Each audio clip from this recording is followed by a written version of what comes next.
வணக்கம். வேப்பூர் அருகே கடந்த சில நாட்களுக்கு முன்பு இளைஞர் கிணற்றில் சடலமாக மீட்கப்பட்ட விவகாரத்தில் மனைவி உள்ளிட்ட 3 பேர் கைது. கடலூர் மாவட்டம் வேப்பூர் அருகே ஒரங்கூர் கிராமத்தைச் சேர்ந்தவர் இளையராஜா. இவர் கடந்த 12ஆம் தேதி கிராமத்தின் அருகில் உள்ள கிணற்றில் சடலமாக மீட்கப்பட்டார். இந்த விவகாரம் குறித்து சிறுபாக்கம் போலீசார் வழக்கு பதிவு செய்து விசாரணை நடத்தி வந்த நிலையில் இளையராஜாவின் மனைவி அஸ்வினிதா போலீசாரின் விசாரணைக்கு தொடர்ந்து ஒத்துழைப்பு தராமல் இருந்ததால் சந்தேகமடைந்த போலீசார் அவரது செல்போன் எண் மற்றும் அப்பகுதியில் இருந்த கண்காணிப்பு கேமராவை ஆய்வு செய்து தீவிர விசாரணை செய்ததில் இளையராஜாவின் சித்தி மகனான பெரம்பலூர் மாவட்டத்தைச் சேர்ந்த வெங்கடேசன் என்பவருக்கும் இளையராஜாவின் மனைவி அஸ்வினிதாவுக்கும் கள்ள தொடர்பு இருப்பது தெரிய வந்தது.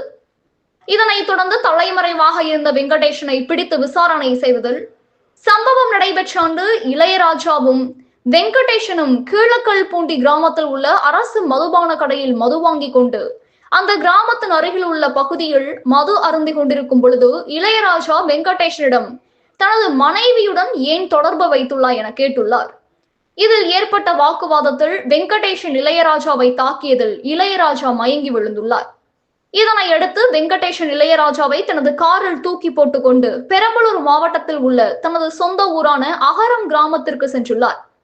பின்னர் அங்கிருந்த வெங்கடேசனின் நண்பர் செல்வம் என்பவரை அழைத்துக் கொண்டு கீழக்கல்பூண்டியில் இருந்த இளையராஜாவின் இருசக்கர வாகனத்தை செல்வத்தை ஓட்டி வர சொல்லிவிட்டு இளையராஜாவின் சொந்த ஊரான ஒரங்கூர் கிராமத்தின் அருகில் உள்ள கிணற்றில் இளையராஜாவின் உடலை வீசிவிட்டு கிணற்றின் அருகிலேயே இளையராஜாவின் இருசக்கர வாகனத்தையும் நிறுத்திவிட்டு சென்றுள்ளது விசாரணையில் தெரிய வந்தது.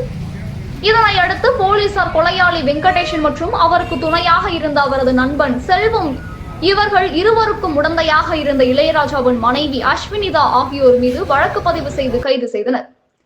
கனவு தமிழகம் செய்திகளுக்காக கடலூர் மாவட்ட செய்தியாளர் மோகன்ராஜ். செய்திகள் வாசிப்பவர் ஸ்னேகா பொன்வாலி. நன்றி.